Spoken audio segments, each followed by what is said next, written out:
मनसे आणि ठाकरे सेना युतीच्या हालचालींना आता वेग आलेला आहे। मनसे आणि ठाकरे सेना नेत्यांच्या गुप्त बैठका सुरू असल्याची माहिती सूत्रांनी दिली आहे। वरुण सरदेसाई, बाळा नांदगावकर यांच्यात बैठका होत आहेत अशी माहिती आहे। तर संदीप देशपांडे आणि वरुण सरदेसाई यांच्यात 4 वेळा सविस्तर चर्चा झाल्याची माहिती ही सूत्रांनी दिली आहे। गिरीश कांबळे आपले प्रतिनिधी आपल्या सोबत जोडले गेलेत। गिरीश, गुप्त बैठका नेमकं कशासाठी?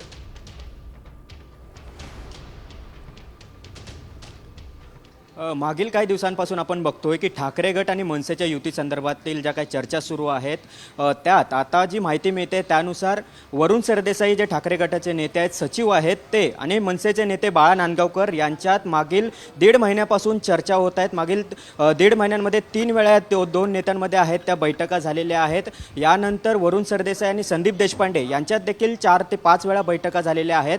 आपण जर मागील इतिहास जर पाहिला 2017च्या प्रस्तावाच्या वेळी तेव्हा देखील बाळा नांदगावकर आणि संदीप देशपांडे हे या ठिकाणी सक्रिय होते, त्यांच्या हातात सूत्र होती। त्यानंतर आता पुन्हा एकदा हे 2 नेते आहेत ते सक्रिय झालेले आहेत, त्यामुळे चर्चा आहेत त्या आता अधिकच्या सुरू झालेल्या आहेत। विशेष करून आपण पाहिलं तर मनसेकडून वेगवेगळ्या प्रतिक्रिया येत होत्या नेत्यांकडून, मात्र बॅकडोअरला त्यांचे डायलॉग आहेत त्या दोन्ही नेत्यांमध्ये सुरू आहे, दोन्ही पक्षाच्या नेत्यांमध्ये सुरू आहेत।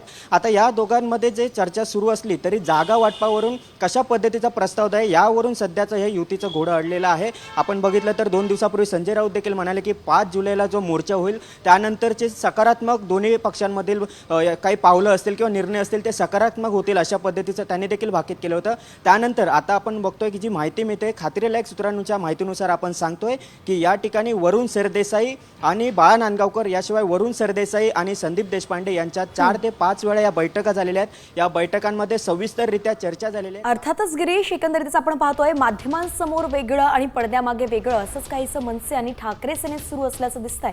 धन्यवाद, सविस्तर अपडेट आपण दिली आहे। आता isakal.com आहे देशातील नंबर 1 ची मराठी न्यूज वेबसाईट। प्रत्येक अपडेटसाठी isakal.com ला नक्की भेट द्या।